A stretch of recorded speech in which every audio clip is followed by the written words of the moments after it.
Ay, hello mga boss, magandang gabi. For today's video, magka-unboxing tayo ng in-order nating chocolate. Galing pa ito sa mga boss.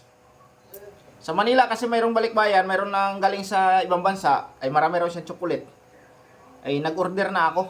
Sabi niya yung mga Toblerone daw ito at kung ano-ano pang mga chocolate na galing sa ibang bansa. Ay, kaya nag-order ako, ito na pinadala niya na. Worth 6,000 pesos po ito mga boss. So buksan na natin. Pin-LBC niya na lang kasi marami siyang dala eh. Galing to sa Manila eh. Oh, ito na, nakasilyado pa ito mga boss.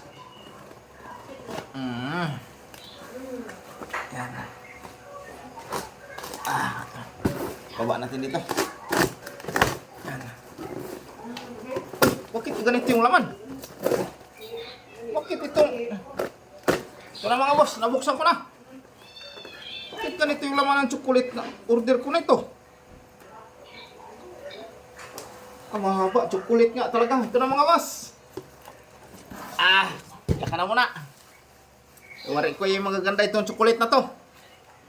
Malalaki siguro. Ayan. Oh, may nakasulat pa dito oh. Yan. Buksan na natin mga boss. Bakit ganito yung lalagyan ito? Galing ito sa ibang bansa. Tapos ganito yung lagayan. Ano ba ito? Ay, di pugar. Na-scam ako mga boss. Kawayan man ito yung pinadala mga boss. Buhay na nakawayan mga boss ba? O may ugat na.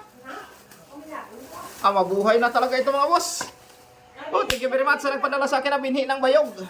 Ito po mga kaibigan ay bayog na galing sa Puerto Princesa City, Palawan. Pinadala ng bayog ko ni Utol. Buhay na talaga. Oh. Ayan o, nag-ugat na oh. May mga ugat na. Ayan. Dapat ito maano sa tila. Buhay na yung mga ano guys. Ito pong kawayan na ito ay maliliit lang po yung butas kung makikita nyo.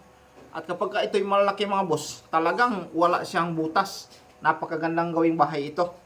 Dito kasi sa Negros, mahirap yung kahoy, kaya kawayan yung ginagawang bahay o mga kubo. Kaya nag-order na ako nagpadala na ako kay kuya ng bayog para maitanim ko dito. May binhi, no?